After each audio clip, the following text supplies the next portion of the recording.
Welcome everyone to Burn After Viewing. My name is Austin. I'm one of your hosts. I'm in my 20s and I like the movies. And across from me, as always, is your co-host, yeah, Jonah Jerkins. I'm in my 40s and I like movies. Yeah, and we're here to talk about the end-all be-all for people who went to high school and college in the 2010s. Right. The magnum opus of movies for us, for especially for people who don't watch a lot of movies. This is the holy grail of movies. We're talking about 2017's Edgar Wright's heist car movie musical. I don't know what to call it. It's awesome. Baby Driver. Talk about Baby Driver. Was this really that? So I know Yes.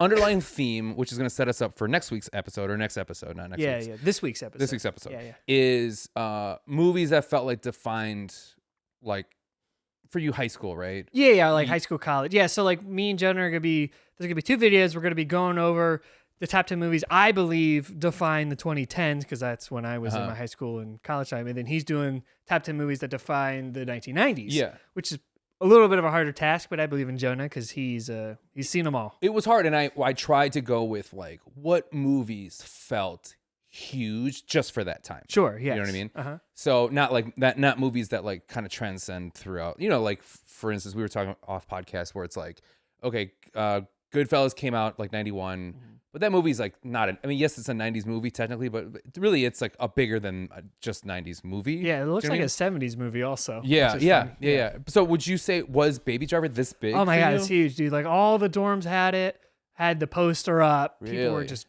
going to theater. It made quite a lot. I mean, it's like an original IP movie. Mm-hmm. I don't even think it was necessarily Edgar Wright hype. It was just like people just went and saw it because it was just kick ass. Did you feel like kids, even at this time, were starting to get like Marvel burnout? No. Okay. No. That didn't happen until like the pandemic, basically. I think killed Really? Marvel, yeah, 'Cause because like Endgame was in 2019. Okay. So I remember. Okay, so I think this is the fourth time I've seen this movie. I remember being so fucking pumped up to see it. Yeah. I don't remember like the first time I saw the trailer, but I just remember knowing of the movie. Yeah. And being like, I can't wait to watch that. Yes. And then I loved it the first time I Mhm. watched it, which will lead me into our discussion later. Sure, But yeah. yes, I didn't know it made that big of a cultural impact on I think it really did, and I think the that younger like generation. it youngest just generation. yeah, just people our age, my age. I Yeah. think people really are like pretty much everyone's seen Baby Driver. Really? That's my age. If you bring it up, Was it the actor, or was it the feel, or was it the Edgar Wright part of it? no, I think it was just like the whole vibe. Okay. I think it really filled a void of like I don't know how to describe it. It just is good. It's just kick ass. It's tight. It's funny when it needs to be funny. The music, people like music and Yeah. stuff. Like we're coming off that thing where like Tarantino still has his effect with his needle drops and stuff. And I think this movie like perfected that idea to the point where no one could probably come near it again. Who do you think? I mean, I would argue probably Scorsese was like kind of a founding father of the needle drop. Sure, right? yeah. Right. But like Tarantino like incorporate it into the plot, Yeah. which is different, with Pulp Fiction and Reservoir Dogs. But Has he ever done that and not won the money to play it for the rights? what are you talking about? Like, do you know of a time when Tarantino's been like, I want this song to play, and he hasn't been able to secure the rights? Not to be able that I to play know it? of. No, Okay. he usually writes it into his scripts also. Well, that's what I'm 'cause, saying. yeah. Like that's because that doesn't mean you're gonna get the rights. Exactly. Well, I think he might be smart enough to know he can't just put a Beatles song in there Right. and stuff. So Yeah. I don't know the time. I'm sure there has to have been a time, maybe. Mhm. But yeah, I mean, I'd like to question this movie doing that. Yeah. because it's written in the screenplay. Like Bell Bottoms is written, like the dialogue of the song is written into the script. So Yeah. like, not only do you have to sell the movie, that's like an original movie, with like heist elements and stuff. It's not like a big superhero movie or whatever. But then you also have to sell it with music that you also know you have to pay a lot of money for Yeah. on top of like car stunts and stuff. It's just a miracle that it got made. Yeah. But then it hit right, and then it Yeah. moved on. It was interesting. Yeah. Because Edgar Wright's coming from this trilogy. Movies. Yeah, the Yeah. Cornetto trilogy. Yeah. Yeah. But like, did they make that much money to give him this type of freedom? No, This felt like not to use a term from another podcast, but like this did feel like a blank check moment for him. Yeah, but it can't be, because he dropped out of Ant-Man. Remember, he was working Right. on Ant-Man. He even got the writing credit for Ant-Man, which that came out 2015. So this is 2 years after that. I think he left it to work on this. I don't know his filmography that bad. I don't know what he did between At World's End and Baby Driver. But I know after Baby Driver, he kind of just did nothing. He did Yeah. Last Night in Soho, which was solid. It was fine. And then he did Running Man. Right. So I don't know what happened. Yeah. It should have been like a huge launching point for him to do like big, I don't know. I don't want to say global movies, but he could do movies, anything he wants to with the same vein, kind of like Tarantino and stuff, which he's friends with Tarantino. Yeah. So I don't know. It's all interesting. Like to see him not be where he is at now after such a huge movie that is so good. Yeah. Cause I find him in the same class of like Damien Chazelle a little bit. Yes. Right. I feel like they're in the same kind of Sure. directing Damien's class. a little more awardy, I think. Yes. Yes. But yeah. I see what you're saying. Yes. Yeah. Where it's like you think he'd get the same opportunities that Chazelle did. But I guess that's a problem when you are mainly a director known for comedy up front. Yeah. Comedy action. Yeah. Yeah. Because Scott Pilgrim's also kind of like that too. And then Shaun of the Dead and stuff. But I really think that like this is a perfect combination of his career of like, because you can see, if you watch those other movies, you can see them all in this movie. Right. But they're all so sleek and cool. And it's more Americanized, of course, because he's a British guy. So most of his movies had a lot of British stuff in it. Yeah. But like to see it all Americanized in like Atlanta and stuff, it's really interesting. I think it's a good mesh of like his knowledge of cinema, of like old cinema, of like editing techniques and filming techniques from like the old days, and combining that with like new tricks and new stuff, while also having his layer of like British humor and like British ways on top of like making an American film, because it is an American. Yeah. And I think it was like released as American film also. Yeah. So yeah, it's just like, I don't know, man. This was like, I'm going to start off. I'll just start saying it now. I thought this movie keeps getting worse every time I watch it. And sorry. Okay. You look hurt. No. So here's my thing with Baby Driver. I first watched it, and the hype was so huge for Baby Driver that I walked away not liking it. That's how big the hype was for Baby Driver. It was like 21 Jump Street level of hype when I eventually watched 21 Jump Street, and then I was like, oh, this is fine. Yeah. But I think the hype for Baby Driver actually diminished my viewing of Baby Driver. Doesn't that suck when that happens? Yes. It really is annoying. I hate when people do that. Yeah. I was so into like Gone Baby Gone, and I like was like, oh, Ben Affleck's a good director. And then he did the Town, and I went into that being like, this is going to be the greatest movie I've ever seen in my life. And then I walked out being like, I don't know. But every time I watch it since then, it gets better and better. Yeah, exactly. Yeah. Because I'm not going with these high expectations. And I think that's what Baby Driver, I came in with such low expectations. Yeah. That it kind of like, it succeeded and went over. And I was like, whoa, what a fun watch. The soundtrack was great. The car racing scenes were even better. And like, I thought Jamie Foxx and Jon Hamm were great in it. And, and Kevin Spacey's great. Oh my God. We'll talk about Kevin Spacey. Right. Oh. Could you imagine if this was like, you've never seen this, but Swimming with Sharks, Kevin Spacey, where he's like a little skinnier and he just has more of like a shittier, like he has more of like an edge to him. Yeah. He's just too fat in this. I don't want to fat shame anybody, but he's just too like No, but kind of like he's perfect for the old role. and fluffy. Yeah, because he just has expensive dinners and just plans heists. Yeah, I just think like, I feel like 10 years previous Kevin Spacey would be when like he's younger, 10 times better. Yeah, sure. But I think like- he's always. I can't name a single performance he's not good with. Right.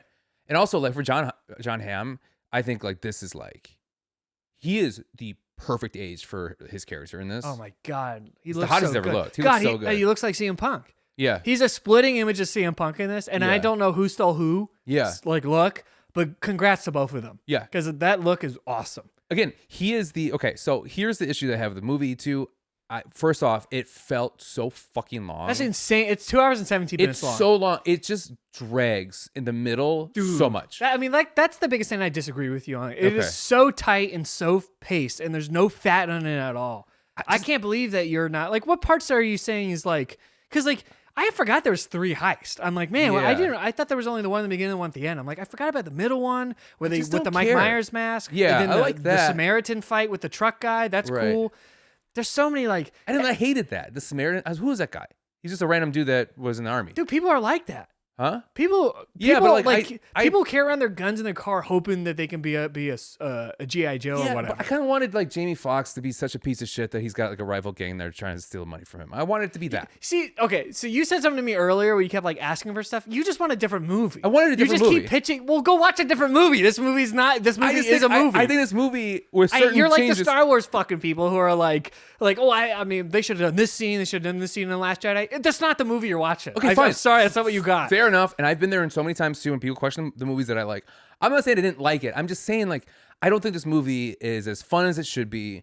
I think I don't care about the characters at all. I only care about Jon Hamm because he's so good in it, and like he kind of like I kind of feel for him. And when he like does a turn, he's kind of a prick at the end. I'm kind of like more than kind of a prick. But when he takes a turn, I'm like, oh, like I physically feel. No, he has a really good character, I think. Right, but I think Igor Ozlet, what the fuck his name is? Ansel Elgort. Yeah, Igor Onslet. He's so funny. He's so bad in this. No, he's not. He's just a good looking. His accent is horrible. I like his like countryish accent. I don't like it at all. I don't like that he's like.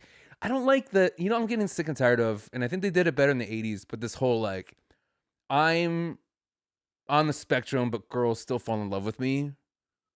Because how does that girl fall in love with him? Dude, the girl, like, what are you talking about? Like, I think they did a good job making Lily James kind of on his within level. 3 seconds, he's just like, I'm in love with you. And she's like, I'm in love with you. And it's just like, you barely know the guy, and you're willing to you're willing to fight the police for him? What did he ever do for you? He did nothing for her. You're such a city boy now. This What's is the such a city boy mentality. What's you the got nicest thing he did? He took her to a dinner. He's nice to her. He talks to her. A lot of they people listen to are music. nice. They went to the laundromat together. Yes, they went to go get dinner. Also, it's also implied they've hung out a bunch of times. Again, you keep asking. What's the redeeming your quality? Your complaints with the movies that it feels too long, but you keep asking for more scenes. Yes, I know. Why? because I don't care about the scenes that I'm being shown. I think the action is good, but I don't think it's all encompassing or like I'm so into it. Except for like the first heist is so good. I got a pop quiz for you. Okay. What's the best shot in the movie? There's an answer. What's the best shot in Baby Driver? Tell me. There's an answer. Come on, lock in with me. The problem is when you say that, I'm thinking of set pieces, and obviously the first set piece is great. But what's the best shot?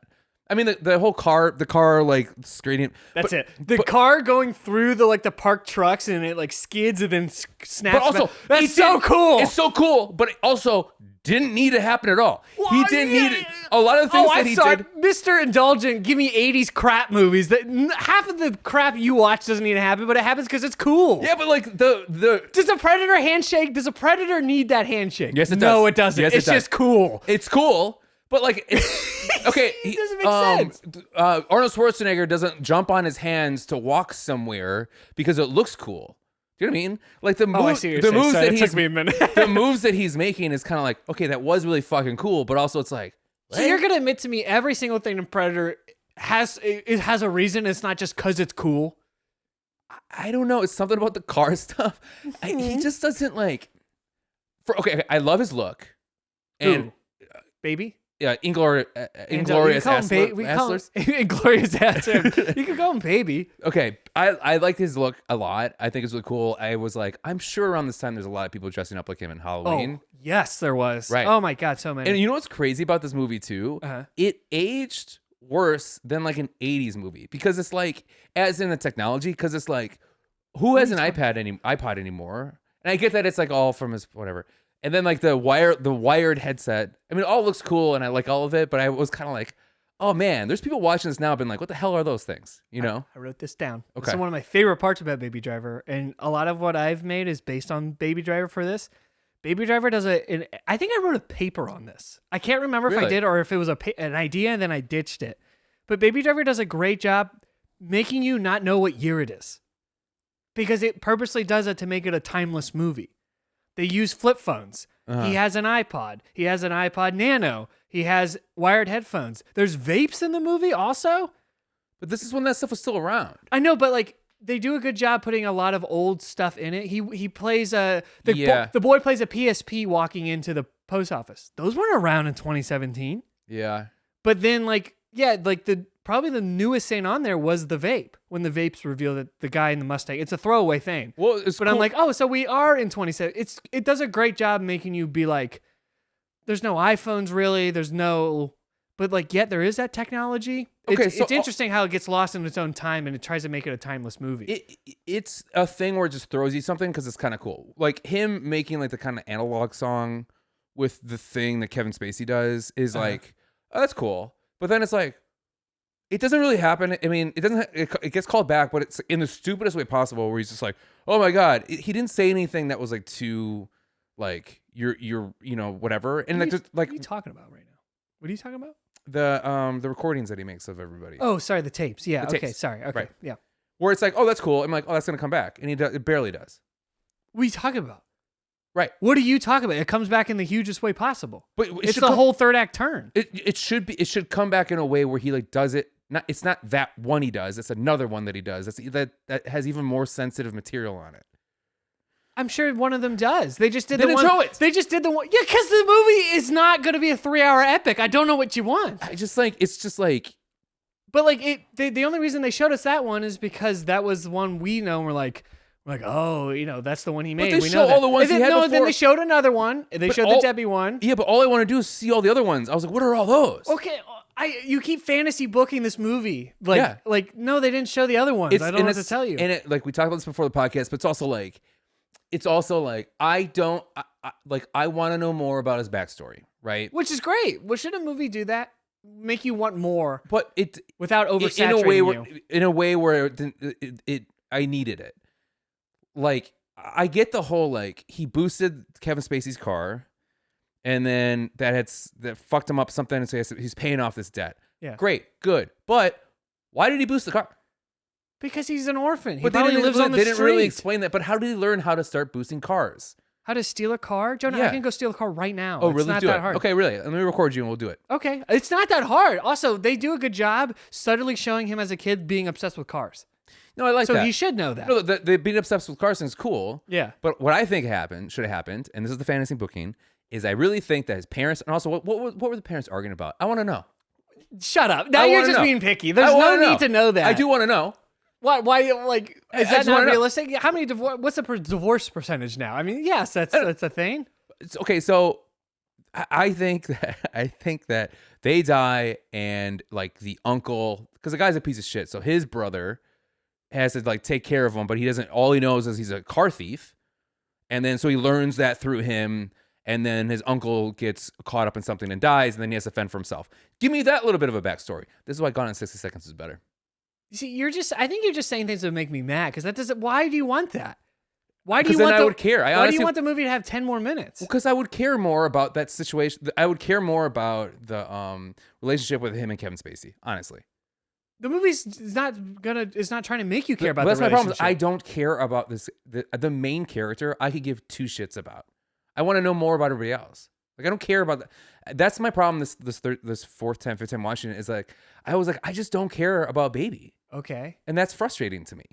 That's fine. And that's why I want to care. Like, he stops it, he stops the car, goes to jail. Oh, what a heroic moment. Didn't care. Didn't feel that was like, it wasn't, I don't feel like anything he does is earned, personally. But what does he do to, like, what do you want him to earn? I want him to earn my affection, really. Okay, like, sure. I want to care about him. Okay. I do. I want the character to do well. Like, I wish he opened up to Jon Hamm more. So like that whole thing was more intense when Jon he's turns smart on enough him. not to know not to open up to these murderers. Well, I understand. I understand that, but then he's too smart, and then I don't care. So you want Baby to be more dumb? Not dumb. I want to be like vulnerable. Vulnerable. Yeah. He's pretty vulnerable with Debbie. How? He tells her the whole life story. He shows his mom's tape to her. Yeah. He's open about his mom to people. That part of lights. But like, I think like him caring for Jon Hamm just means that he's a caring character, and he can get manipulated easily because of it. Right. So you're rooting for him to figure it out, and you're rooting for him to go against Jon when they turn. Right? Yeah. But he doesn't. So they're like, I don't really care about their relationship. So when Jon turns on him, I'm like, good, die. I don't give a fuck. I don't feel. I don't really think Jon Hamm turned on him. Well, when he turned into like an evil guy, I'm gonna kill. Because like, I don't think he turned. But here's the thing: he turned evil. I think he had every right to try to kill Baby. Yes, Baby did kill his girlfriend. This is my point: is that I cared because I cared about their relationship. So when Jon Hamm's girlfriend or wife or whatever gets shot and killed, I'm like, fuck that. I could see why he would blame Baby for that, and it goes on a vengeance. Yeah, no, and that's why that's good. Yeah. The movie's not stupid. No. The movie's really smart in making everybody's decisions make sense in some way. Yes. But I'm just saying, like, if there was a moment like that would make that turn on Baby feel more. The whole beginning with Jon Hamm and him. Right. Where, and like, they share a music moment. He defends him from bats. Like, yes. He's actually really nice to him. But there's never like a scene where Inger or Angamansons. Just say Baby. Okay. Just say Baby. Is like, like opens up to him somehow or like lets him in a little bit. There's another character for that. We don't need that to happen twice. The movie, that's redundant then in the movie to have two of the same characters. I disagree with that. What? You just want random padding in the movie. What? No, I just want to care more. I do. I really want to care more. Like, it proves how much better an actor Jon Hamm is. Ham. Yeah, you got it right. Is that like I care so much about that relationship with that girlfriend is established really well. The turn was great.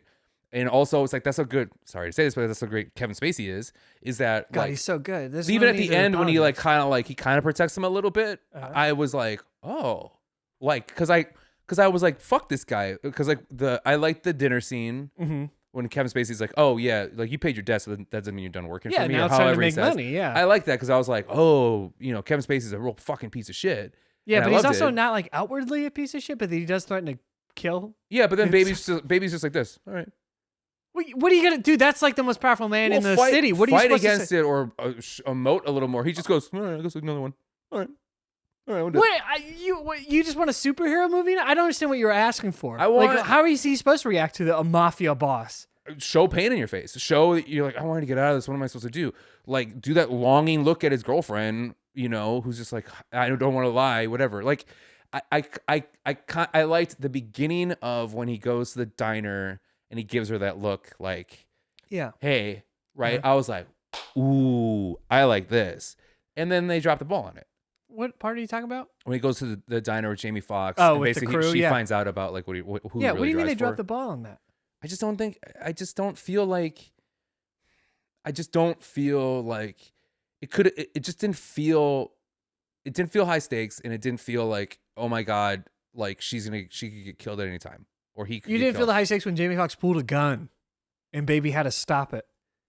No, I liked that. Okay. Yeah, see, I like that part. I did like the parts where Baby like was stopping Jamie Foxx as much as he could from like killing people or from like the car thing where he hits the he turns he gets a shotgun. Yeah, I like that stuff, and I like the fact that Jamie Foxx was like, you did that on purpose, huh? Like I like everyone's smart in the movie. That's why I really like the movie, because nobody's stupid in the movie. Yeah, I like how everyone is intelligent and knows like even Baby and Debbie know that like this is crazy that we're like gonna run away together and we don't know each other that well and stuff. Right. But that's that kind of country love, baby. Yeah, that's that country love, baby. And I don't care about the blind guy at all. Okay, that's fine. I can accept that one. I can accept the Joe hate. And then he's just like, I love you so much, and then he just drops him off at like an elderly drop off, like Blockbuster. Like, is that what that is? No, it's a living home. Is there a return patio that you can just drop an old person off of? Do you ring the doorbell and just walk away? I don't get like, and then he won't even sit there long enough to be like, no, the cops are coming, Jonah. They even show up at the place. You know what? They show up at the place. He could have done that same thing, the same amount of time it took him to say it into the recorder. He could have just knocked on the door and said it's somebody and made sure that his uncle was okay. It's 2 a.m. It's not open, Jonah. Right, so he's gonna leave an elderly man who can't fend for himself outside at 2 a.m? Yeah, he's fine. He's sitting there in a living arrangement home. They probably open at 5 a.m. Is that a thing though? Because you can like drop babies off at you can? firehouses. Yeah, they actually have like a thing that you put them in. Yeah, and then like a little safe box and stuff like that. So you're saying, is there a place where you can put old people in old like a people little like box? that? Yeah. Can I do that to my grandmother if she gets a little lippy? Maybe, yeah. I think you have to leave like $10,000 like he did, but yeah, I think you can do it. Yeah. That's a fine. Should it be a new business? Yeah, like an elderly drop off for an elderly person here. What would you call it? What did you call the baby one? What was it? He called a baby one? No. What do you call a baby one? Abandoning center? An abandoning station. Yeah, abandoning station. Yeah, old abandoning station. Yeah. What was it in Dread when they would do the walk? Oh, into the sand. Oh, Yeah. what is that called? Yeah. I don't know what that's called, but that's really something funny. like that. Yeah, Yeah, that's fun. yeah. You just call it walkabout. Walkabout. Yeah, I'm gonna take my grandma for a walkabout. Yeah. Oh, I'm sorry to hear that. I'm sorry Yeah, to hear that. yeah. You Just for a walkabout. just while she's sleeping, just pick her up and drop her off in front of. Could you imagine that? Could you imagine? And she wakes up right when you're dropping her off. She's like, "What the hell?" Yeah, and you're sprinting Sorry, away. great. Yeah, you're just sprinting away, and it's just. At least he had the dignity to do it for Joe, and then Joe even did the spread to the edges thing and stuff. Yeah. It's nice. Like I get like probably the most underdeveloped thing is Joe, but I don't think it needs to be because it shows that it's just another example of that baby actually is a good person and not just like a murderous maniac like the other people are. I didn't hate the relationship that much. I mean, I like the uncle that was in there. I just think I just feel like there's not. I don't feel like the stakes are high enough in the movie, like emotionally for me to care. Okay, emotionally, I was like, yeah, I guess they're not that high. They just They're they just go wrong. He's just kind of like, it's just always like, hey dude, sorry that happened. I guess you're part of us now. And he goes, well, I guess I'm part of you guys now. And he's like, hey, Jon Hamm's mad. He goes, I guess he's mad at me now. Like, even like the gun shootout too, where the girlfriend gets shot. He just like, and I get that he's supposed to be like on the spectrum guy, so he doesn't really show a lot of emotion, I guess. Is he? Is the choice? He just has tinnitus. I don't think he has autism. I don't know. Maybe he does, but Yeah. I don't know. He just has do you think people with tinnitus should have autism automatically? I don't know. He's playing it like he is. Oh, okay. Is my point. I guess so, yeah. I mean, is he? I don't know. I guess that the movie does ask that as a question. Yeah. Is he slow? And then did he lose his hearing? Oh, at the end? Yeah. Yeah, he does. Okay. Yeah. Does he sign at the end? Did I miss that? Does he sign at the end? Well, he signs throughout the whole movie. But, Yeah, no, I know that. But like, no. which I thought that, I mean, it was a little convenient that they're like, oh, the guy signs and now I can't hear anymore. Oopsies. I think he does. I can't remember. I think he might actually get his hearing back Okay. in the prison. Because he's Right. there So for a what couple was years. the point of that? Because it was like a nice, like, I don't know, it's a moment for the audience to be like, oh no, like you think getting shot's bad, but then he loves music. That's just one thing he like loves. Right. But and he then gets Jon his Hamm takes it hearing away. back. That's my point. He gets his hearing back. Like here's the thing is like, I don't know, does he get his hearing? You might not. I don't know. Okay. I'm just assuming. yeah. Let me see. Because like, I do like, what I did like is that, yes, he's a good guy, but he's a good guy doing bad things, and he still goes to jail for 5 years, right? I like he goes that. to jail for a long time. I'm like, wow. They were gonna, only 5. but he got parole after 5 or whatever. Yeah, But I'm like, yeah, man, yeah. 5 So, years also yeah. crazy. And I liked that it was like the people were like, oh, this was a good thing he did for me and stuff like that. I did enjoy that part. Yeah. Right. But also it's like he still needs to suffer through something. Like his girlfriend's still waiting for him at the end. By the way, she slept with a lot of guys in those 5 years, right? Probably. Probably, yeah. Right. She's a diner girl. No Yeah. offense to diner girls out there. And he's but holding people's pockets through in jail. probably, yeah. Right, Probably, okay. yeah. That's sad. But like he should have lost his hearing. Like the last thing should have been like them two signing to each other. Because it's like, I liked that Jon Hamm was like, I want to take away the most important thing to you is your hearing. He shoots it. And I was like, well, that's really fun. I actually felt for that a lot because he loves music so much. Mm-hmm. But like, I think something bad like that should have happened to him, like him losing his hearing. Sure. I mean, going to jail, fine, but only for 5 years. It's like, okay, like, all right. I don't know. I can't find an answer if he got his hearing back. So sorry Okay. about that.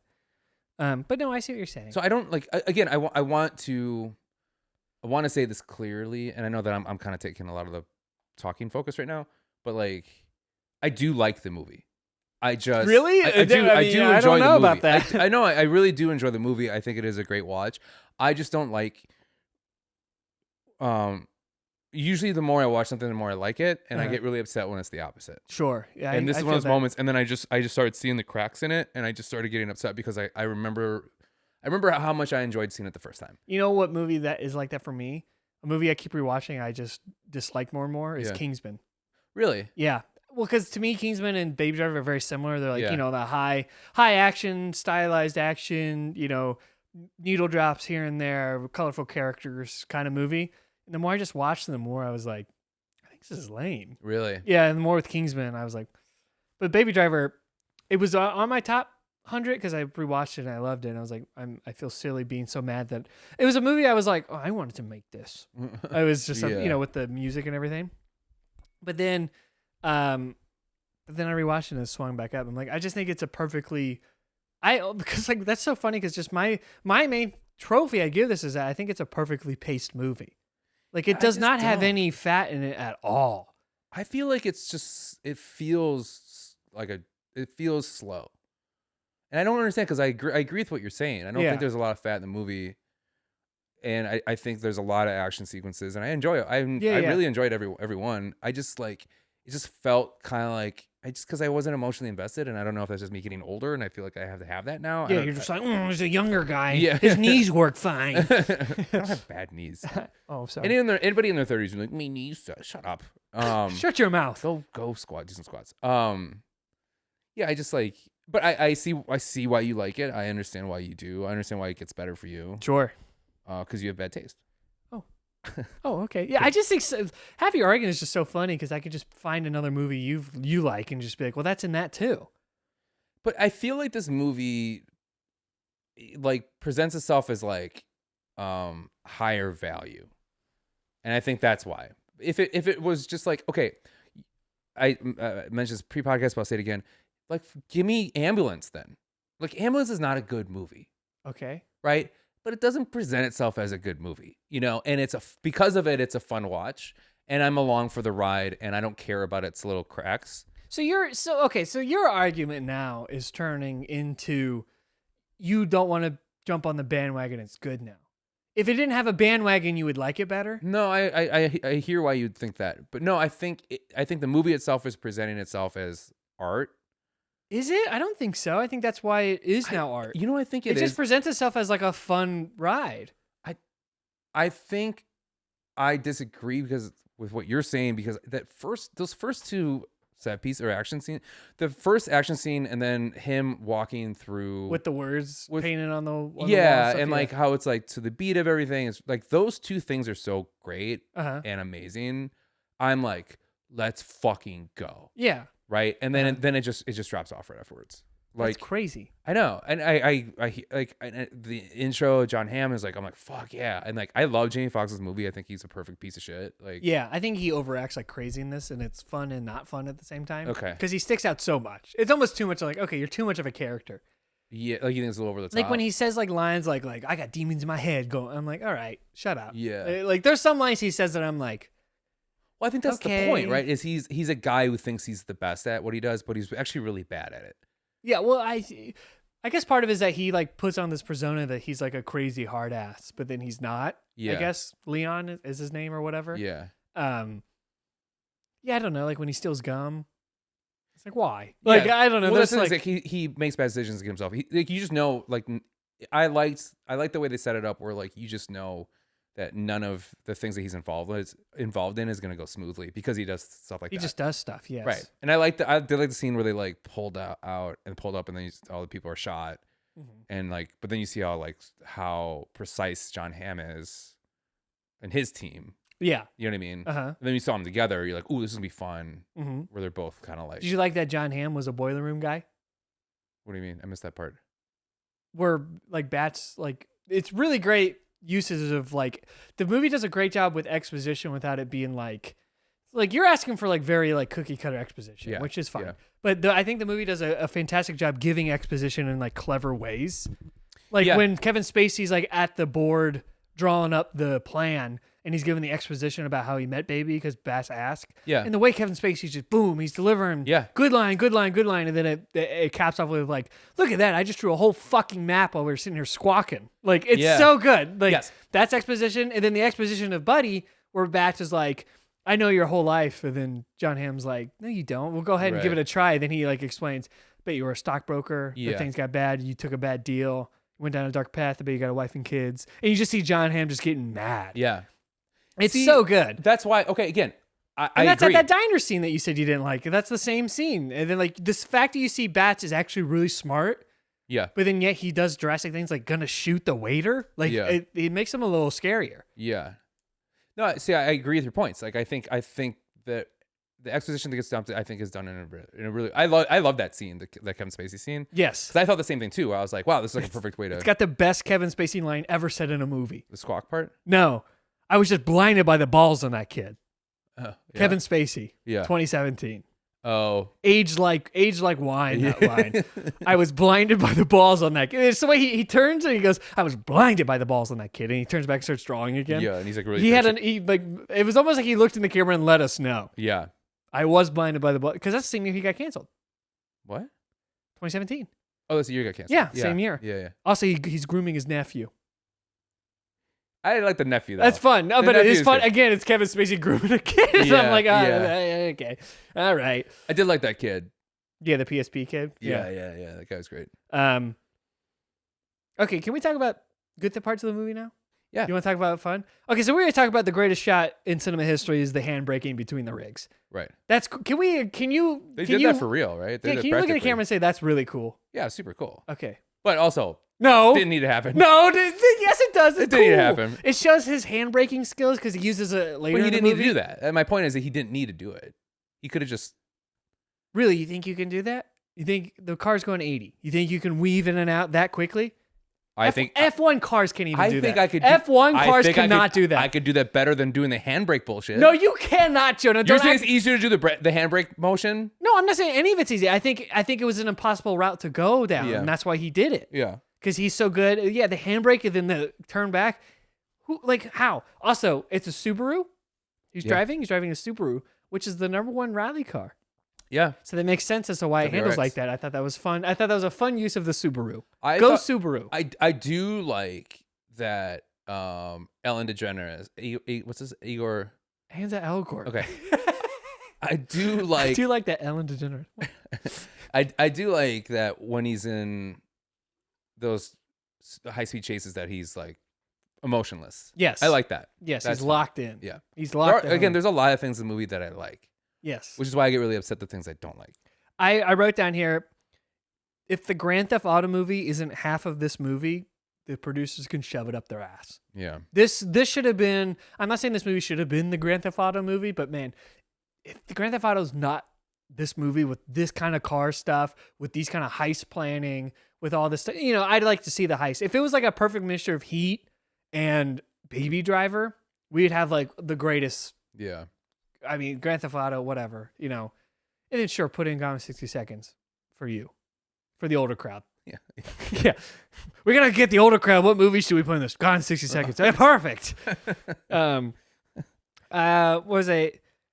So did you like that shot though, when he was walking to the music and the lyrics were on really the enjoyed wall? that. That's when I'm like, oh, this is more than just an action movie. That's when I always like that. Like that's like the Shaun of the Dead scene where he like walks to the place and then comes back and then he does it again and this time it's zombies and he doesn't realize it. Yeah. I mean, like again, like it does a great job showcasing Edgar Wright and now where he started and now where he's at, and like he's like, look, I perfected my stuff and I've done it on a grander scale, and then I'm gonna just do random movies and do The Running Man and disappear.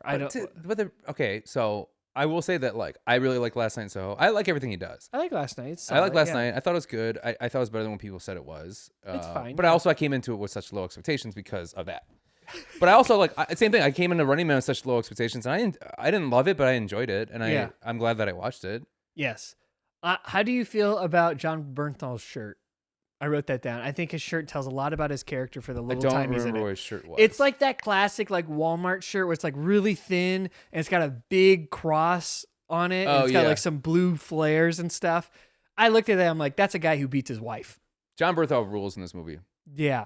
He rules. That's another guy who. When's he ever bad? When is he ever bad? He's never bad. Dude, Wolf of Wall Street, he's in it for like 5 minutes and he's like, he's got some of the best lines in the whole movie. Oh, God.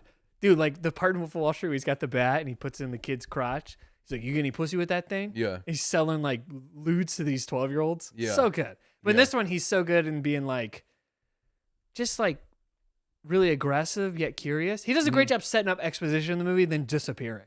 In like, you can tell that Edgar Wright like loves him because he shot him like so beautifully. Oh, he looked so beautifully. He did. Looks so beautiful. Every shot that he's in, he's just like framed really nice. Yeah. And he's just cool. He's staring at them making out, just like, with his gum. He's so funny. Yeah. I love that. That's why I was kind of like when the Jamie Foxx crew came in, I was like, oh, it's a different crew every time. I got kind of sad. But then I also love Jamie Foxx. And I love how much a shithead Flea always is. He's just always just bad. Who doesn't like hats? That's a fun line. I like the Mike Myers thing. That was fun. That's a good bit. That's a very good. That was a really funny bit. That to me, that felt like because I always like look for like most films start as a short film idea or whatever. Sometimes to me, that felt like the short film idea was that like it was that heist specifically was the short film idea. Yeah. where it was like people going against like a Good Samaritan guy. Yeah. But like the starting comedy bit was the Mike Myers mask. That Yeah, seems and like a joke that they had, and then he wrote down and pocketed it for a while, For and sure. it got to put in a movie. And I'm like, And good for you. And it works perfectly too, because it is like, I could see that. I could see why he screwed that one up. Yeah, I would understand that. yeah. They're going to those Austin Powers. Yeah. Yeah, and then not groovy at all. It's so funny. That's a great Jamie Foxx line. Also, Dude. Jamie Foxx was cool as shit in this movie too. Oh, he looks so cool with the And- bats coming up here. Ooh. Yeah. Oh, dude, when he looks at him with I like those goggles that were purple. Oh, that is that real? I don't know. It almost has to be. I'm sure that we have cameras that don't get affected by that now, but like, But they it do- seemed they- like such a real element of like a heist thing. That's where I was like, oh, this feels. But so they use good. that same thing in Inside Man. I have not seen that. I don't know what that is. With Clive Owen. It's a good movie. Clive Owen and Denzel Washington. Oh, okay, yeah. Mhm. But they use something like that kind of shines at the light. At the camera, so you can't see their face. Yeah, I like it. I think it's cool. Mhm. I like that they're getting money. It felt very Grand Theft Auto heisty when it was like, we're gonna have the goggles. We're gonna go to the post office and get these money orders. Like, Yeah. I like that it wasn't just a bank. Like, Yes. that was the first one, but like, I like that we had a different thing to heist, and it was cool. Yeah. And then it went so wrong. Yeah, it's kind of like with Die Hard, where it's just like, oh, it's bearer bonds or whatever. Bail bonds. Bearer bonds. Bear bonds. Where it's not like money. Oh, he's not asking for money. Yeah. Yeah, But yeah, he's just asking for it. This one, they're stealing. Well, it's Like, no, it's like it's no, like no. It's in like in Pulp Fiction. Die Hard, he's stealing it. Is he still? I thought he was demanding. I thought He's they was holding demanding- everyone hostage. He's making it look like he's like a terrorist. And he's okay. trying to get like the Asian Dorn family free, but really he's just trying to get into the vault the whole time. Oh, okay. Yeah. Okay, to get this. So I like that when it's like, oh, you know who has the most amount of money? The Postal Service at this time. Like, I like those. Yeah, movies. and we can turn these money slips into cash. Yeah. And nobody really cares about them. Kind of like in Pulp Fiction with the restaurant. Yeah. Like, it's good to everyone always has a wallet at a restaurant, so we should rob a restaurant. Right. So I Or like that trope. Fast and Furious with the DVD VHS combos. I haven't seen that. This is the third week in a row I'm going to say I've not seen the Fast and Furious, and I'm sorry about that. I just want to say DVD VHS combos. How about the line puts the Asian in Home Invasion? Oh yeah. Kevin Spacey says that when he points. I forget what the Asian guy's name is, but Yeah. he says he puts the Asian in Home Invasion. Yeah. Awesome. Awesome. Spacey's selling the hell out of the lines he's given. Rules. Blinded by the balls on that kid is so funny. Yeah, that's why I said one of the best examples of how to give exposition in the most entertaining way. Agreed. Incredible a way. lot. Like, I'm so sick of movies that just are like, they're so lazy. And I'm like, I guess not every movie can be as clever as Baby Driver with the way they do exposition and they do like one-liners and stuff. Mhm. Because there's a lot of like cheesy one-liners, but they don't feel cheesy. No, And I they don't don't. know why. No. Like when Jon Hamm's on the ground in the diner and the cop's like, "Are you okay? Show me where you got shot." And he goes, "Right there." Yeah. Like that seemed. I wrote down. Jonah's gonna love that. I loved it. That was the most like 80s weird, but like it didn't feel out of place, and I don't know No. why it didn't. Because every actor that is surrounding evil Arrogant, Ansel Elgort. okay, every character that's around him is so fucking good. Like, actor. Sure, I think it goes back to what you were saying about the technology. I think the movie presents itself as a very timeless piece on purpose. Because there's also landlines in the diner. I wrote down what's in. I'm sorry. Let me just read what I wrote down. I wrote down that love how retro this movie is. They have iPods, they have shuffles, they have PSPs. The instruments that he plays with are like from the 70s, Yeah. 80s, and 90s. That was cool. And then they have landlines in the diners.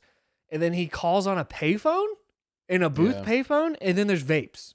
So the Yeah. movie's all over the place with the timeline on purpose to purposely put us in a box that this could happen at any point in Atlanta. I think this is an age difference thing, because I would say that perfectly represents that time. Landlines, iPods, and PSPs. Yeah, the restaurants still had landlines, and there's still in 2017, Jonah? probably The iPhone was made in 2008. Yeah, but people were still using their iPad. I was still using an iPod at the gym. iPhones were the top selling cell phone in 2010. I hear you. So on that's that what I'm saying. Like 7 years later, when we have MacBooks, iPad, none of that's in there. No one's playing a PSP. Also, especially a 10-year-old. Yeah. They're playing anything else. At the Okay. point the Switch was out. Yeah. So like, I think It's very, for as meticulous as this movie is, because you had to think about that. I was like, there's another problem I had with this movie, but I thought about it in the car ride today, and I'll talk about it.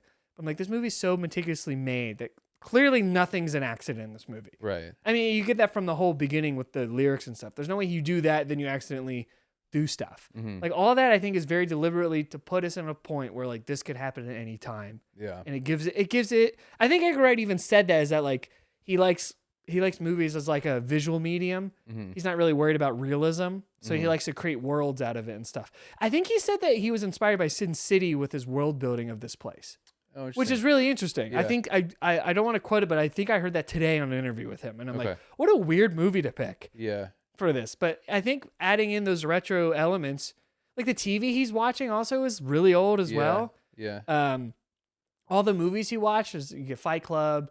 There's another old thing. You get Monsters Inc., which is older at that time as well. Mm-hmm. Like I was really convinced the movie was like set in 2006. Yeah. But then it is like, no, it's 2017. It is like present day. And I that's do really like how interesting. like you don't really know what city it's in. Oh no, you do. I don't think they Atlanta PD's everywhere. Atlanta. He wears a jacket that says Atlanta on the Okay. back. Yeah. Because I still felt like it, like for as much as a car chase movie, it didn't feel like I needed to know.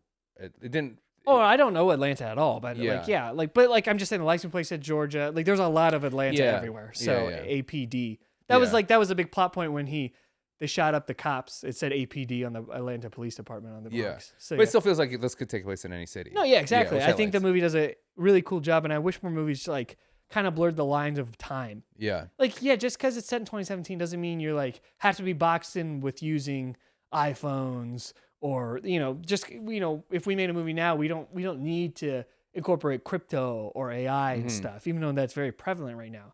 I think movies need to like settle down and understand that. They understood it with COVID. Yeah. We've only had like a couple like movies that actually use COVID as a plot point, but like I think movies just get so in their head that like, well, if it's set in today's time, we got to make sure we got to put like Ariana Grande and others. Like, no, you don't have to. Yeah. You can make your own world, and we still recognize it because it's our own world, but it's just older stuff is around them. Like the clothes they wear. Also, it's just got an older vibe to it, but also still keeps that newer vibe. Mm-hmm. What do you think about the Monsters Inc. joke? What's the Monsters Inc. joke? When he's like, me and you are in a team, nothing could ever separate us, or whatever he says to Kevin Spacey. Oh. And then later he tries to say it again. He says, "Stop feeding me Monsters Inc. lines. It pisses me off." Oh. I've never seen Monsters Inc., so that didn't resonate. They showed him watching that scene in Monsters Inc. I know, but like I've never seen the movie and I don't care about Monsters Inc., so like I didn't pay attention when that happened. Sorry. So your thing is that if it's something not interesting on the screen, you just shut down and don't pay attention to what's happening in the scene? Well, if it's just like Monsters Inc., I don't give a shit about Monsters Inc. Sorry. Okay, so the guy who's been complaining about the exposition, when he gets another piece of exposition, Oh, you're gonna use this against me? He shuts Honestly, down. You're gonna use this against me? Yes, what are you talking about? You shut down when something not... I can have my problems with the movie and still enjoy it. I know, I'm just trying to help. I'm just trying to like relate to you. I want to understand more. Well, you know what? You would help if you stop listening and start hearing me. You gotta hear me. Okay, go ahead. I already made my point. Oh, okay. Okay. I already made my points, you asshole. What was the thing that you thought of on the car ride? Was that the interview? No, the thing I thought in the car ride was like, my biggest problem with the movie for a while was that why the hell does Baby wear the sunglasses in public when clearly they're hunting him down as a man wearing earbuds and sunglasses? I hated that part too. But I thought about it after watching some videos as well. I thought about it. I was like, when I watched it this time, I realized when he kills Jamie Foxx and the whole like third act starts, that Jamie Foxx hits him and one of his sunglasses pops off. Yeah. So he's got one eye out, one eye in. And then also every time he's with Deborah, he never wears the sunglasses. So the sunglasses are supposed to symbolize his second life he has. Yeah. And by the third act about killing Jamie Foxx, now his lives he's been separated are now one because he killed a man now. They're intertwined now. Oh, wow. So you get that idea of like, he's got, I guess you can use an eye pun. You got one eye in one hole, one eye in the other hole. Is that like, yeah, now he's stuck. Now he made his choice and now you can't hide it. Like Deborah now is a part of this now. And like all this is a part of it. So I had a huge problem because I always thought I'm like, the movie's fun, whatever. It is a little stupid. He's going to get coffee wearing the same outfit he's wore when he did a heist. But I guess that's like his persona. That's his alter ego it just helps us visually to understand his alter ego versus his His one at Joe, because he doesn't wear in front of Joe either. Yeah. He doesn't wear in front of Deborah or Joe or any other kind of like normal situation. He does have to take them off when he goes into the post office, but he doesn't want to at first. I think someone reminds him to take off his sunglasses so he doesn't get recognized. So that's the one time that kind of goes away from that. But in that scene, he's still really nice. Yeah. He's really nice to the front desk lady and all that. Yeah. When he hands the purse back to the lady, he's not wearing the sunglasses. Yeah, because almost like a mask, right? That he's like kind of is pretending to be this other. Yes. Like what you said. Yeah, and you're right. Like when he's driving and he's locked in, he's laser focused. Yeah. He's having fun. He's still listening to his music and stuff. Yeah. But he doesn't really emote too much outside of that. But when he doesn't have the sunglasses and when he's nice to the post office lady, and also when he sees the lady, he puts the sunglasses down. Yeah. So he brings them down so we can see his eyes, and he's like shaking his head. No. They're like a little lower than they usually would be. Yeah. So it is a symbol for a mask. And while it does seem stupid, like when you think about it, you're like, oh, that's cool. I like it. But I guess on first view, I wouldn't blame someone if they're like crossing arms all the time. It doesn't make sense. Why he just walk around? He doesn't even wear different color glasses. Yeah. He like put in different headphones, idiot. Yeah. But I get it. I get it. It's art. It's high art. He's a god. All praise Ansel Elgort. Ellen DeGeneres. I'm just kidding. He's a canceled guy. I know. Yeah. No, he is. I looked it up. Okay. I did a research. I'm like, oh yeah, yeah. He was like someone came forward being like they were 17, he was 20, and he sexually assaulted them or whatever. Not or whatever, but I think that's the lingo is what I mean by or whatever. And then there's other people that are like, yeah, he DM'd me when I'm 14 and he's 21 and stuff. Yeah. And then someone started screenshots of the messages, and then he denied it, of course. But then he got divorced 2 years later. Yeah. And that was like 2022. So I don't know what the update is now, but now he's disappeared.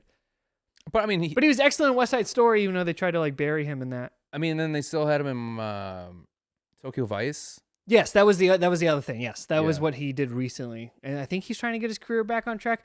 I don't know. I mean, I don't know what his deal is.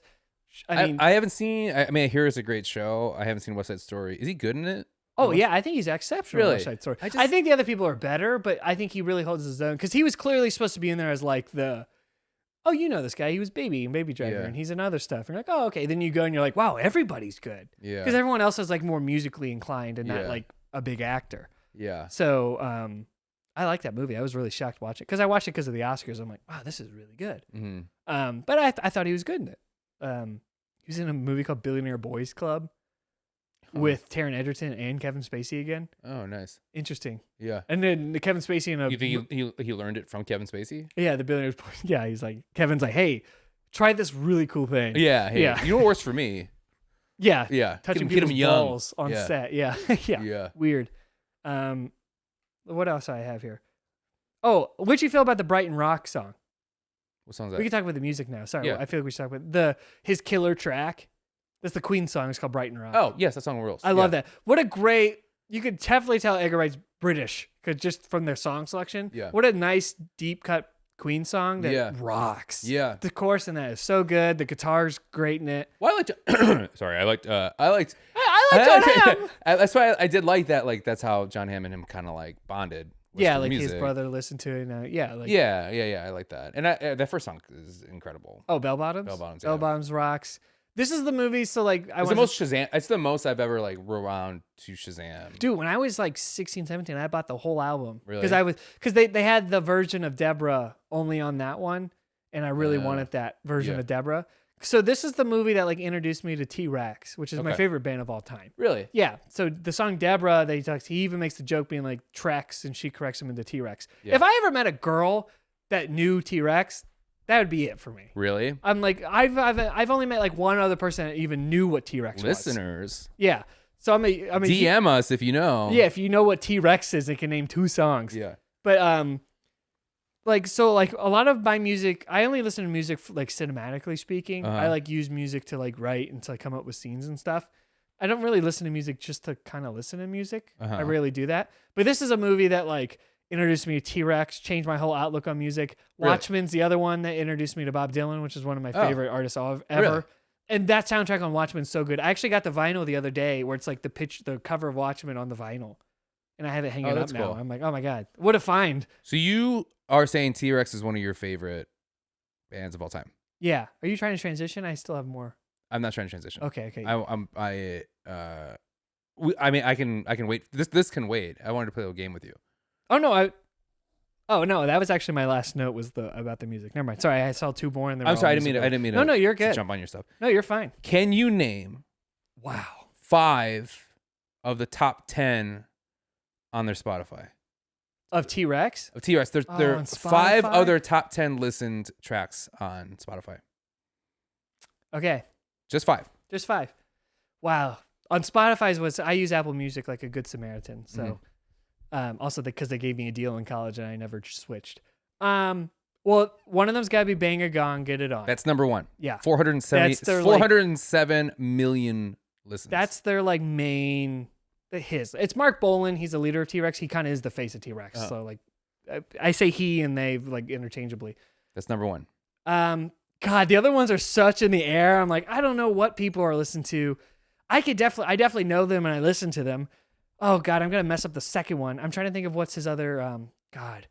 Remember, it's just 5 out of 10. What? It's 5 out of 10. I'm just asking for not the first 5, but just 5 out of the top 10. Oh, 5 out of the top 10? Yeah. Oh, okay. You opened it up. I was trying to name all of the top 5. Okay, you opened it up. And I will say that number 10 is a version of Bang a Gong. So that's funny. Okay. Is Ride a White Swan on the top 10? No. Balls, that sucks. That was his first hit. We'll give you 3 no's. Okay, thank you. God. Or 4. Or would you rather do 4? Give me 4. Okay. Is Metal Guru on there? No. Man, I don't know what these people are listening. Is Planet Queen on there? No. This is insane. Okay, wow. Okay. Oh, Number 1, 470 million. Number 2, 60 million. I know. I'm telling you, it's a huge jump. Number 3, 45 million. Number 4, 58 million. Okay. And then there's a couple more there in the 50s. So they're still very well listened songs. Sure, yeah. But but you see the jump from 400 to 60 is insane. I had to think it's from the Electric Warrior album. Is that the one that Bang Gong's That's on? where the one Banger Gong's Yes, on, the top 3 are from that. Balls. You see, that's why I said Planet Queen. That was the wrong one. Is Girl? There's a song called Girl on there? No. Wow. Did you get the name wrong by accident? No, it's called Girl. Okay. Girl. This is crazy to me that. So that's 3 wrongs, I think. Yeah, I'm just I just am so. You've only gotten Let me one try to right. name another one here. Is Jeepster. Oh my God, Jeepster's got to be 2 or 3. No, not on there. What? Yeah. Did you say Jeepster? That's 5. I'm sorry. That's thank 5. you. I was like, that can't be right. That's also Death Proof. I heard Cheapster. Cheapster. So yes. Jeepster is number 5 Okay. with 30 million. Wow, that's really low. I would have thought that was 2 or 3 because that's in movies. I'm trying to think of. I unlocked 2 of them. I gotta go with the one first. 20th Century Boy has got to be on there. Yes, that's number 4. Number 4 is Children of the Revolution on there somewhere. Yes, it is number 6. Okay. Got 5. What are these other? What are these 2, 3, and 4? Do you want to try to guess them, or you want me to tell you? No, You got 5. No. It's not Spaceball Ricochet. That's too niche. Nope. I think. Is it? It can't be Monolith. That's weird. It can't be the Woodlands. It can't be that. There's still 3 more songs that are from that same album. That I know. That's what I'm like. What are these other? Oh, Mambo Sun. Yep, that's 8. What? I love that song. 30 million listens. Balls. Man, this is wow. You're gonna. I mean, you might. Can you tell me what number 4 is? 20th Century Boy. Oh, we said that. Okay. Can you tell me what number 3 is then? Hot Love. Hot Love. Oh, that's one of my favorites. I forgot it was on that album. What is number 2? What an interesting. I'll tell you the other ones. Okay, so 6, Children of the Revolution. You got the one. 7, Volta. Volta. Yeah. What album is number that? 9, I Love the Boogie. Oh, really? Mhm. That's one of my number 1 or 2 T-Rex songs, and nobody knows that song. I can't believe that's number 9. Yeah, That's more huge people know news you for know. me. Wow. That's on his last Okay, album. number 2, it's 2 words. 2 words. It's not Planet Queen. Nope. Life's a Gas. Nope. It's not Monolith. It's Nope. not another version of Bang a Gong. It's not Electric Warrior. It's not Girl. We said that already. It's not Hot Love because we already said that. It's not Jeepster because we already said that. I just can't fathom what this other song is. It's what's it start with? C. A C. So I think you got the name wrong. Cosmic Dancer. Oh, I don't like that one. Why is that number 2, man? I don't know. Sorry, this is so niche because but Cosmic Dancer is so like, it's a slow song. It's in a Jack Black movie. Oh, it's in School of Rock. Oh, He there it sings is. Cosmic That's Dancer. probably why. Yeah, and it's like, it's good. Or no, Ballrooms of Mars is in School of Rock. I don't know what Cosmic Dancer is in a different movie. Damn, that sucks. Spotify sucks. Boo. Boo. But like, yes, those are big songs. Yes, I would argue Metal Guru's bigger. I'd argue any of the ones I named up front are way bigger. And so I'm like, interesting. On the fandom, but that was fun. Thank you for doing that. I don't get to talk about T-Rex a lot because nobody knows who that is. Yeah, I have one of their albums, but I haven't really listened to it. Just it's notorious. When I first started buying vinyl, Oh yeah, that album that you're talking about, Electric Warrior is always like it's on a must. Oh yeah, it's like a must of the 70s, big hit and everything. Yeah. I like the other ones. I like the Futuristic Dragons, my favorite one. Okay. Which no songs on the top 10 there is bull. But yeah, I it's another real sad. He died in a motorcycle accident or a car accident and stuff. So he died pretty young. Him and David Bowie were best friends. They started glam rock together basically, and then nice. but then he died, and of course David Bowie is David Bowie. He's dead too. So yeah, he's dead now too. Good, Yeah. good riddance Maybe to they're David together. Bowie. Yeah. But is there any final thoughts on Baby Driver? I just think I genuinely think it's a perfect movie, and I kind of say that lightly because it's not like, I guess a perfect movie would be like There Will Be Blood, Yeah, or like, whatever. But like I just don't have any problem with it really. I think everyone is smart in the movie. I don't think the movie treats me as stupid ever, and I really appreciate it. You'd be shocked how many movies just treat you as dumb as rocks, and I hate it, like horror movies especially. I think the acting is really top notch in this. I think they deliver the lines really good. The actions is like a must. The use of guns, the timing of music to editing is everything you'd ever want. I grew up like reacting to trailers. That was like my second job ever. I did that for YouTube. Got paid. Me and my sister did that. And this movie is basically because back in the day, Baby Driver didn't start it, but like back in the day, they used to edit trailers to music. Like Suicide Squad was to Bohemian Rhapsody, and everything was to that was like a huge trend. To me, that's a defying 2010s thing. Was like trailers timing up, either trailers that did the wah, or the trailers that did the timing to music. it's weird how that's kind of morphed into trailers doing like a really crazy cool cover of a song now. Yes. Yeah. But yeah, then I think that Baby Driver took that thing that everyone was really into and just made it the whole movie. And congrats to that. I think there'll never be another movie like it, especially in the way it's edited and the way it's done. Like, I don't think anything will touch it. I think it's a great heist movie. I think it's one of the best in that genre. I mean, I don't really have a problem. Like, I could see, like, because I was part of that, I can see overwatching it might like burn you out from it. I can also see like the bandwagoning is a little heavy for it because it was like a movie everyone was like jerking their gorks to. Yeah. So, and I was a victim of that, of like being like, nah, it's not that good because I got turned off by it, and I'm sad. But now watching it, especially because 2 of the people got canceled. But now watching it in hindsight and like kind of being like, okay, Kevin Spacey, whatever. It's incredible. I mean, it's so good. It's so quotable. The action's cool. The cars are cool. I think it's also because like now I've like come to terms I'm a car movie person. So now rewatching this, I'm like, I can see maybe where this started also. Yeah. Without me knowing I like the car parts, I just think it's fantastic. What are your we know your thoughts, but what are your I mean, other than the things I didn't like about it, that's how I like the movie so much that I was so passionate about the things I don't like about it. If that makes sense. Exactly. No, I didn't take your criticism stuff that I will definitely edit up and put you through the ringer like I got put through the ringer on Get Shorty. Yeah, I'm very excited to do that. I'm absolutely pleased. I made sure I did as many good faces as I could so the audience could relate to me on TikTok. But I understood that you were coming from a point where like I wish the movie's better. I was like that for a movie you showed me. Oh, Predator. Yeah. I'm like that with Predator because I want Predator to be. Yeah. I want to join this posse of people who are like Predator's the greatest thing ever made, and I'm like, I see it, but then I get there's this one thing that turns me off, and I can't get past it, and I really wish I could. That's why I want to rewatch it. And I'm like that for another movie where I'm like, God, I would do anything to like this movie more. Like Alita. I was kind of like that for Alita. Like, I want to love this movie way more. Yeah. I want to love the first Avatar way more because I like the other ones a lot, but it's so like safe that I can't get past it. So I understood what you meant by like. It was a Tron for me. God, I just can't stand Tron. I just want to like Tron it. is so cool, but I can't buy into it. Yeah. So I get. That's a fun list. Movies we wish we liked.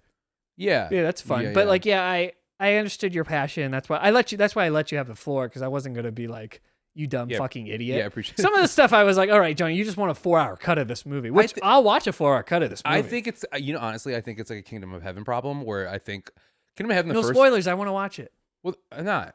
Oh, okay. I mean, there's a ghost at the end, right? What? I don't know anything about the movie. I just know it's Orlando Bloom. And No, Ridley. it's just like the first movie. I mean, the first edit. It's like, oh god, this is like it felt long, and then they came out with an extended cut, and it's like so much better. The 190 minute. I can't. That's the one I got. I'm excited to watch. I'm gonna say, sit down. I can't wait to watch my epics. The problem is like I like watching our movies, but then I want to like watch epics. Like old, like I want to watch Cleopatra. Yeah. I want to watch Great Escape. I want to watch all these movies. I heard Cleopatra's awful, so that's gonna be a horrible 5 hours apparently. But Kingdom of Heaven, some other like 3-hour plus movies. Kingdom of Heaven in that list. It's like 3 hours. I know, but you're minutes. like Lawrence of Arabia, whatever. Kingdom of Heaven.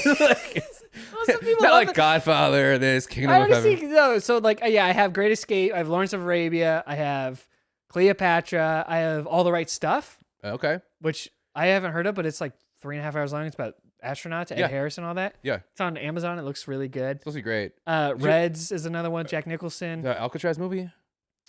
Oh, The Escape. I don't think that's that long. Okay. I think it's like I'm looking exclusive for 3-hour plus. I really want the ones that have intermissions. Right. I love a good intermission movie. So Horizon? What? Are you gonna watch Horizon? Does that have an intermission? No, they don't have it. I'm not gonna watch it because I'm not gonna get the other parts. There's no point in watching it. Yeah. If all the parts came out, I'd sit down and watch them all. Yeah. Oh yeah, I gotta watch Wyatt Earp. That's long. Yeah. The Postman. That's long. I like The Postman. I know. I'm interested. It's not good. What a great gimmick. It's probably a movie I'm gonna be like, well, I wish I liked it better. Like Waterworld. Yeah. Postman's kind of like, oh, this is not the movie that I thought it was, and you're like, I kind of get it. Oh, I gotta watch the Snyder cut on 4K. Yeah. You can buy that on 4K, and I'm like, oh, I gotta watch that. Yeah. I bought the Ultimate Edition of Watchmen, which I've not seen all the way through. I've only seen the parts for.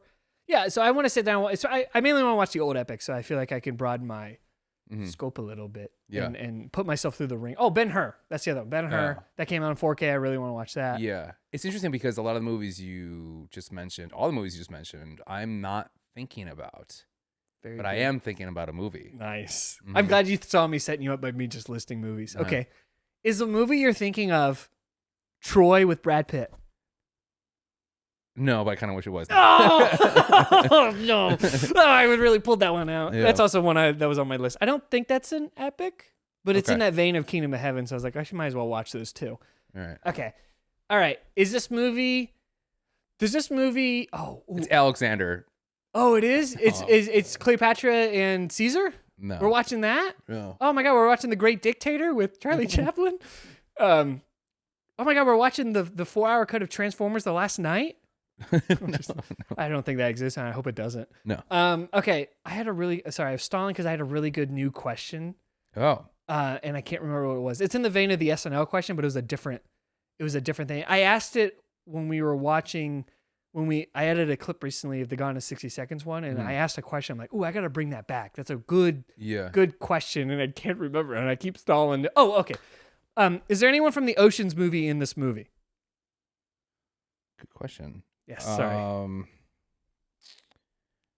The cast is pretty deep, so I'm going to have to go looking for a little bit. Oh, wait, just give me if it's not in the top 10, then you don't need to look. I don't think so. Okay. If you're wrong, I'm going to kill you. I know. I'm just kidding. I'm not a big Don Cheadle knower. No, I don't think anybody is in those movies. Okay. Is there anyone from the Marvel Cinematic Universe that's in this movie? Like that you would know. I'm not asking for like. Yeah. Ooh, okay. That doesn't help a lot, but that helps a little bit. Not in the cinematic universe. Oh, so someone from a Marvel movie in this movie. Yeah. Is it Wesley Snipes? It is not Wesley Snipes. Is it Tobey Maguire? It is not Tobey Maguire. Is it Hugh Jackman? It is not Hugh Jackman. Okay. Those are all also technically now in the Marvel Cinematic Universe. Yeah. I just realized after saying that. Is Jessica Alba in this movie? No. Oh, that was actually a good answer. Oh, is Thomas Jane in this movie? No. Is John Travolta in this movie? No. Okay, I'm done now. Okay. All right, did this movie come out in the 90s? It did. Oh, yay. Good. We moved away from the 2000s. Yeah. Hooray. Maybe I can get it. Is it The Matrix? It is not. Okay. Because Lawrence Fishburne's in the MCU. Oh, I shouldn't have asked this question now. I'm going to get so in my head about this MCU thing. That's okay. I'll ignore it. Wait. Keep asking your questions. Okay. Is it a crime movie? Yes. Oh, we're on this crime trend. That's 4 in a row now. Or no, 3 in a row. Alita's not really a crime movie. Kind of. Okay, so I was right about the Marvel thing. Okay. So we're looking at, yeah, it's a crime movie, we're looking but at, it's not about crime. It's a 90s crime movie, but It's not about crime, crime's though. a background aspect. I mean, it's not about like, crime. It's not heat crime, Right. but it's, what was the background crime? Like Boiler Room was kind of background crime because there was other things going on. Yeah. Okay. Yeah. Like crime is happening, but it's not like, That's not the main genre. no. Is it a drama? It is not. Oh, it's a comedy. It is not. Okay, well, movies either have to be comedies or dramas. I just want to let you know. Okay, then it's a drama, but there's comedic parts in it. Oh, okay. Classic Jonah. Mhm. Is there a main genre, though? Yeah. Is it swashbuckling? No. Balls. Is Kevin Spacey in the movie? No. Well, I don't want to watch it. Is it an action movie? Yeah. Okay, so action's the main genre. Mhm. Is it sci-fi? It is not. Fantasy? Nope. So like normal Yes. Arnold-like action? Yes. Is there like a big main action star? Yes. Is it Sylvester Stallone? No. Is it Bruce Willis? No. Is it Arnold? No. Why are you keep giving me this face? Just because. Oh. Is it Jean-Claude Van Damme? No, I wish so. No. I've been waiting for you to... You don't know any of his movies. Bloodsport. That'd be or Time Cop. Those has to be one of those two. I'd make you do Lionheart if anything, but that's my favorite I one. don't even know what that is. Pretty That's good. a great name, though. It Is is. it Chris Jericho's move named after that movie? Probably. Maybe. Probably Probably. not, but maybe. What? He was a big '90s guy. Yeah. Okay. Well, he looked like a lion, also. Sorry. So is there a central star or is it an ensemble?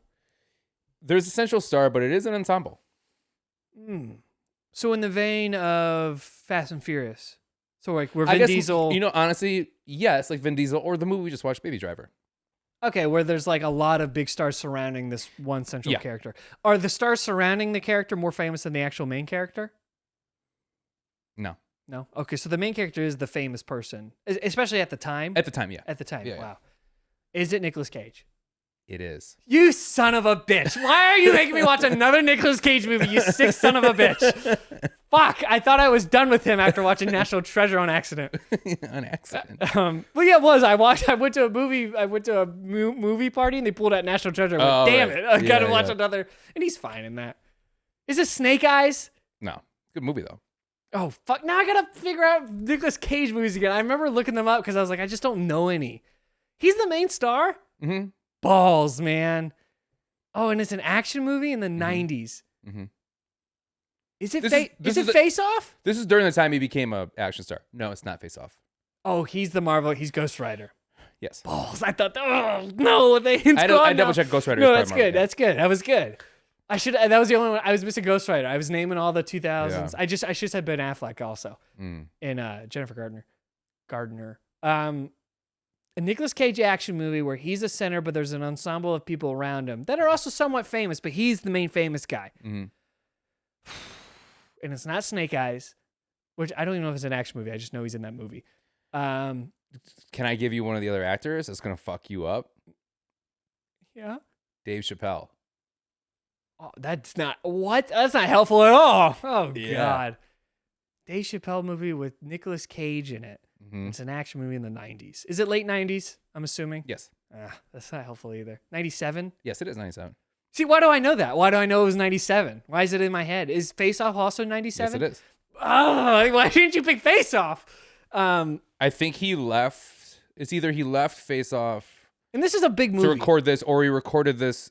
The second he got off of this, he did Face Off. It's one of the others. This is a big movie, right? Yeah. Like I know the name of this movie. Is it You Blowout? No, should. that's John Travolta. That's John I'm getting Travolta. mixed up with John. It's not Swordfish That's because Travolta, John and that's Travolta. 80s. So we were talking about Vampire's Kiss. No. But you're doing that for your yeah, Thursday. your thing. Yeah.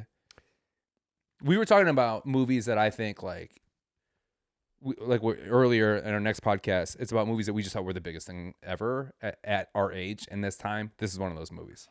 It's one of those movies that everybody I know has seen it multiple times. Is there like a gimmick to the plot that maybe would? There's a big gimmick. Okay. That's the helpful part. Okay, I'm gonna try to get that now. Is it involve a casino? No. Does it involve stealing?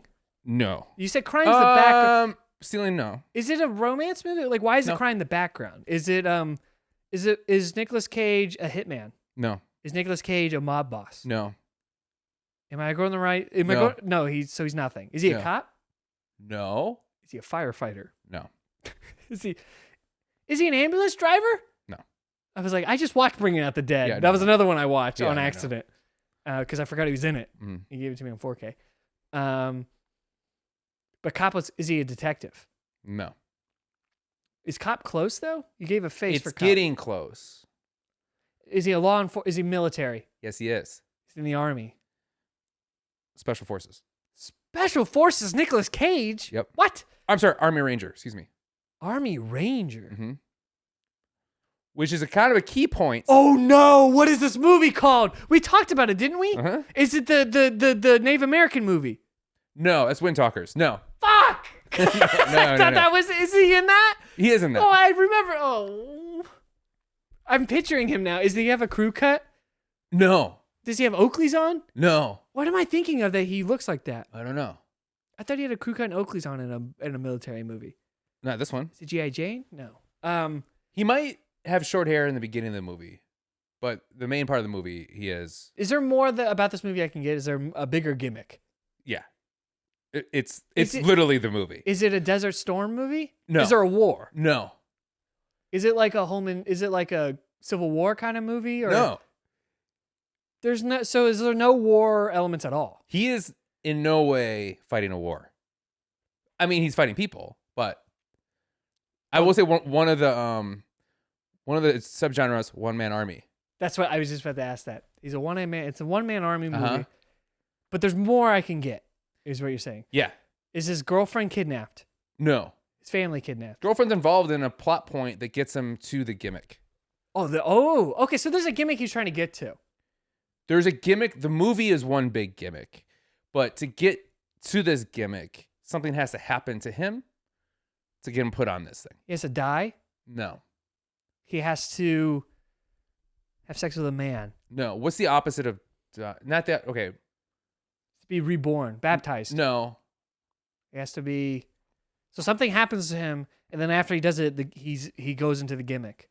Yeah. Kind of like the Running Man, where like there's no gimmick, but he has to go into the gimmick. What happens at the beginning of the Running Man? I don't know. Remember, I brought it up, and I can't remember what happens. He gets picked. No, but what happens at the beginning scene in the Running Man? A bunch of people what? Die. Okay. Okay, so a bunch of people die. Not a bunch of people. Well, Family die. Someone he knows dies. no. No. So does he accidentally kill a group of people? Yes. Not a group of people. A Kill person. somebody. He kills someone on accident kills during the somebody. line of duty. No. Okay. Off duty. Off duty. Which causes something to happen. Which then gets him to the gimmick. He gets relieved of duty. Keep going with that. So okay, he accidentally kills somebody off duty. So he probably gets discharged, dishonorably discharged. Yes. But he also murdered somebody. But he murdered somebody. So someone's hunting him down? No. He gets discharged. But Yes. also something else happens. Because he murdered somebody. He goes to prison. Yes, he does. I didn't know. This is the plot of The Rock. No. Oh no, I picked the wrong one. This is the plot of Con Air. Yes, it is. No! Yeah! It's Con Air. All right. Okay. Why am I a fucking idiot? I forgot The Rock and Con. Is he in The Rock? He is in The Rock. Yeah, I forgot those two big movies. Yeah. What the hell's wrong? I didn't So even the gimmick, it's a flying prison. What? I did not know that was the plot of Con Air. Con Air. Con Air. Con Air. I just thought that was a cool name, man. Okay, so this is a movie. Okay, so Baby Driver, that is a high piece of art. It is, but it's every time you watch it, it gets worse. This movie, I'm telling you, Con Air, it is not a good movie, but it keeps getting better, baby. It's a classic, though. It's a That's classic. one of It's a his ones that classic. people It's talk a about. classic, like shitty. That's Cage long movie. hair Nicolas Cage, right? Yes. It's the one And when he's he's smiling jacked. outside, that meme. Yes. Yes. Yes. Yes. Is Ed Harris in that one, or is that The Rock? That's The Rock. Who the fuck else John is Cusack. John John Malkovich is in it, and he is Malkovich who else the is it? shit out of this movie. Okay. And Vin Rames. Ving Rhames, Uh-huh. who is excellent in Bringing Out the Steve Dead. Buscemi. Oh, and wow. Uh-huh. Okay, I like this cast. And Danny Trejo, What the hell's going on here? Dave now? Chappelle. Why is Dave Chappelle in the movie? He's just the comic relief. Okay, good. Who else is in it? Oh, why am I an idiot and forgot? I was about to get mad at you. Oh, Colm Meaney. I was about to be like, you pick some random Nicholas. No, it's Con Air and The Rock were the two big ones. I just totally didn't name for some reason. Yeah. I guess because I've never thought of that as an action movie. I just thought of it as a prison escape movie. But I guess it is an action movie. Yeah. And we just you even set me up with like, what's that prison escape movie? I went, the Escape Alcatraz movie. Mm-hmm. You even set me up by saying prison thing, and I didn't put in my head that we were just talking about a prison movie. Balls. Well, that's exciting. I mean, I've been wanting to see that in The Rock. Those are the two. I'm like, I will watch those two Nicolas Cage movies. Yeah, I didn't want to go to Nicolas Cage, but then we were watching this. I was watching this movie, and I was just like, what are movies that like are kind of like poster movies? Poster movies are movies I watched a lot in high school, and like all my friends loved it, and we just kept watching it over and over again. It's Con Air. It's one of those. Was it Con Air or The Rock? Do you think was more that? I think Face Off. Face Off, Con Air, The Rock. Huge. I think The Rock. I guess that's the other one I'd watch. The Rock kind of fizzled out. I think Con Air and this took over. The Rock's still fucking good, I think though. The Rock today is more talked about. It's a better because movie. of Connery, It's a better movie, but Con Air's I think is a better watch. It's a more enjoyable watch. Oh, okay, cool. Yeah. Well, I'm excited. I did not know that there was a flying prison. Yeah. I feel stupid for never. Yeah. Wow, sorry. Never it's knowing a flying that plot. prison. Yeah. That is the gimmick of the movie. Is the name of the movie. Mm-hmm. What a great choice. I'm glad we eventually got there. I don't know what clicked with me suddenly to do Con Air and The Rock, but that was so funny. It's so funny. I got the plot of it before I even thought about Con Air. Yeah. God. Yeah. Well, that was fun. Well, great job, Jonah. Good pick. Thanks for watching Baby Driver. Yeah, Sorry that it made you frustrated. No, I was just frustrated because I just really liked that movie so much the first time I watched it, and I'm just frustrated that I keep losing more and more of it. Don't every worry, time. I won't make you watch it again. I only make you watch it once. I will say that I will definitely watch this movie again. Yeah, sure. Yeah. Great. I do like the movie a lot. If you had to rank it out of the movies I've shown you so far, what would you rank it? So It'd be up there. Let me recap the movies for the listeners. I've shown him Prometheus. Mm-hmm. I've shown him Death Proof. I've shown him Batman and Robin. I've shown him Alita Battle Angel. I've shown him Baby Driver. And I'm making sure there's not one more that I'm missing. I feel like we are missing one. What was between Prometheus and Death Proof? Or it was just Death Proof. I think it was Death Proof. I think it was just Death Proof. Okay. I think that was it. Yeah, that's 6. Probably Death. Maybe Baby Driver first. Really? Baby Driver, Death Proof, and Batman and Robin are all I thought there. you just love it. You can put Batman and Robin 1. You That was just love the pretty hell fun, out of yeah. that movie. Yeah. I can't believe out of all those. I think I that was loved the one it. you I loved it like I love Con Air, where I'm like, oh man, that was a really fun watch. Yeah. It's not a good movie. Sure. It's not a good movie. It's just a fun watch, and it's just like a movie. You can just keep watching it over and over I again. love that we're gonna watch 2 Nicolas Cage movies. We've watched 2 Kurt Russell movies. We've watched 3 car movies. Like we just keep saying in the same genre.